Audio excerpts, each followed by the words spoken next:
जय हिंद दोस्तों। तो आप लोग कैसे हैं? उम्मीद करता हूं कि आप लोग अच्छे और स्वस्थ होंगे। तो चलिए दोस्तों, एक रेलवे की तरफ से एक बहुत ही बड़ी एक अपॉर्चुनिटी आई है आप लोगों के सामने। तो चलिए उसी चीज को देखते हैं। और बहुत ही बड़ा ये वैकेंसी है। अगर आप ये वैकेंसी अगर भर लेते हैं, अगर आप इसमें यदि आप ये कोर्स अगर मतलब कि एक कोर्स ही समझिए, इसका वैकेंसी का छोड़िए, अगर आप जो है कि कर लेते हैं तो दोस्तों आपको रेलवे में जॉब करने की मतलब कि बहुत अधिक संभावना बन जाती है कि आप लोग रेलवे में जॉब कर सकते हैं। तो चलिए क्या है पूरा विस्तार से समझते हैं।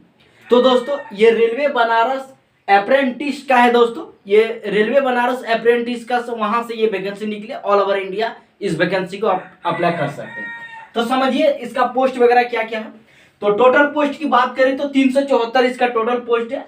और दोस्तों इसमें आईटीआई वाला का ज्यादा इसमें वैल्यू इसमें दिया गया है। अगर आप आईटीआई किए हैं 10th के बाद, अगर आप आईटीआई किए हैं तो जो कि आप इस वैकेंसी को अप्लाई कर सकते हैं। आईटीआई बहुत मोस्ट इंपॉर्टेंट है।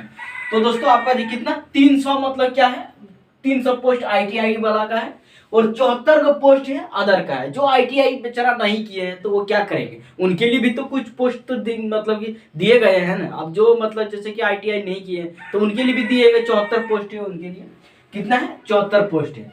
और ये अप्लाई डेट की बात करें तो 26/10 से इसका अप्लाई डेट शुरू हो गया और लास्ट बोले तो 25/11 तक इसका अप्लाई डेट है। दोस्तों 25/11 तक आपका जो कि अप्लाई डेट मतलब 25 नवंबर तक आपका अप्लाई डेट है। ध्यान से सुनिएगा। तो ये हो गया। फी की बात कर रहे तो जनरल ओबीसी का दोस्तों कितना 100 रुपया फी लगता है आपका। अगर आप जनरल या ओबीसी से बिलोंग करते तो 100 रुपया आपको फी देना पड़ेगा। और आप अदर का है तो 1 रुपया पैसा नहीं लगेगा।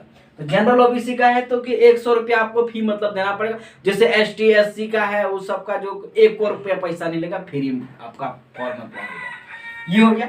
अब एज की बात कर लेते तो एज दोस्तों इसमें देखिए आईटीआई वाला का क्या बोला है 15 से 24 वर्ष तक की आपकी एज होना चाहिए।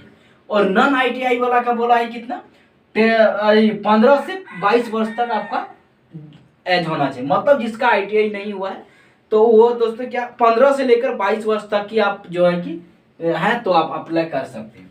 और रिलैक्सेशन का बात कर देते तो ओबीसी का 3 साल पता ही है। और एससी एसटी का दोस्तों कितना 5 साल, ये भी आप लोगों को पता है बहुत अच्छे से। तो ये हो गया।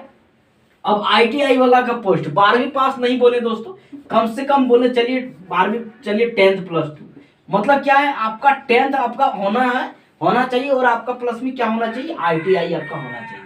क्या होना चाहिए आपका 10th आप मतलब कि होना चाहिए और आपका आईटीआई आपका होना चाहिए। तो दोस्तों ध्यान से सुनिएगा कि 10th में कि मतलब कितना बोले तो आपका 50% आपका मार्क्स आपका होना चाहिए। अगर आप 50% से अधिक है तब ये मतलब इस वैकेंसी को अप्लाई कर सकते, नहीं तो नहीं कर सकते। तो ये हो गया।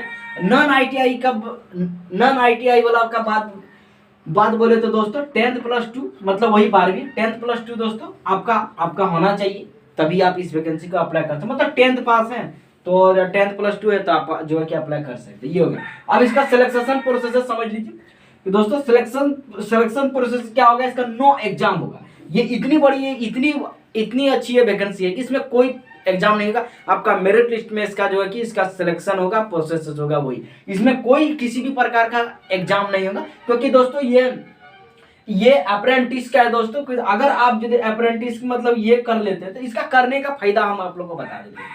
इसका करने का फायदा ये है कि अगर आप जैसे ग्रुप डी का वैकेंसी आ रहा है तो उसमें जो है कि आपका जो है कि इसमें ना आरक्षण मिलेगा कि हम अप्रेंटिस हम किए हैं तो भाई हमको आरक्षण देना है, हमको आरक्षण दीजिए ताकि हम रेलवे में जॉब कर सके। तो दोस्तों इसके लिए सीट अलग से रिजर्व रहता है। नहीं ये कि अप्रेंटिस वाला का एक अलग ही इसका पहचान है, अलग ही। क्योंकि इसका जो है कि ये वो चीज को किया है, ये बहुत से काम करके आया, बहुत सारा इसको नॉलेज है, बहुत ये प्रैक्टिस करके आया, बोलता है ना कि बहुत ज्यादा प्रैक्टिकल करके आया। तो सारा चीज इसको अप्रेंटिस वाला क्या है इसको नॉलेज रहता है। इसीलिए दोस्तों क्या है कि इनके लिए सीट जो है रिजर्व रहता है। इनका जो कि कोई इसमें ज्यादा की ये नहीं होगा मर्दा।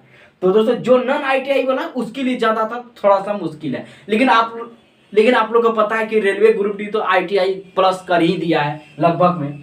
तो ये हो गया। तो अप्रेंटिस का यही है मतलब एक फायदा है कि आप अगर कर लेते हैं तो आपका बहुत फायदा होगा, रेलवे में जॉब करने के लिए बहुत सुविधा हो जाएगा। तो फी वगैरह भी सारा चीज बताते। सैलरी की बात करें दोस्तों 7,000 से 12,000 तक के बीच आपका सैलरी आपका रहेगा दोस्तों। 7,000 से 12,000 के बीच आपका सैलरी आपकी रहने की संभावना है। ये जो है दोस्तों इसका सैलरी की बात है, लेकिन आप ये कर लेते तो वही रेलवे के लिए बहुत अच्छा हो जाएगा। तो चलिए ये चीज था, बहुत ही मतलब कि अच्छा ये वैकेंसी है। अगर आप 10th पास है, अगर ITI की है तो आप इस वैकेंसी का अप्लाई कर सकते हैं। अगर हाँ किसी भी प्रकार का आप लोग को डाउट हो तो कमेंट के जरिए जरूर पूछिएगा। तो चलिए हम आज के लिए इतना ही रखते हैं, अब मिलते हैं नेक्स्ट वीडियो। चैनल में नए थे, चैनल को सब्सक्राइब भी जरूर कर लीजिएगा। बहुत दिनों के बाद वीडियो आ रहा है दोस्तों, माफी चाहता हूँ, घर चल गए थे जिसके कारण वीडियो नहीं मतलब शूट कर पा रहे। तो चलिए कोई बात नहीं है, होता रहता है ऐसा। तो चलिए आज के लिए इतना ही रखते हैं, अब मिलते हैं नेक्स्ट वीडियो में। तब तक के लिए बाय बाय, जय हिंद, वंदे मातरम।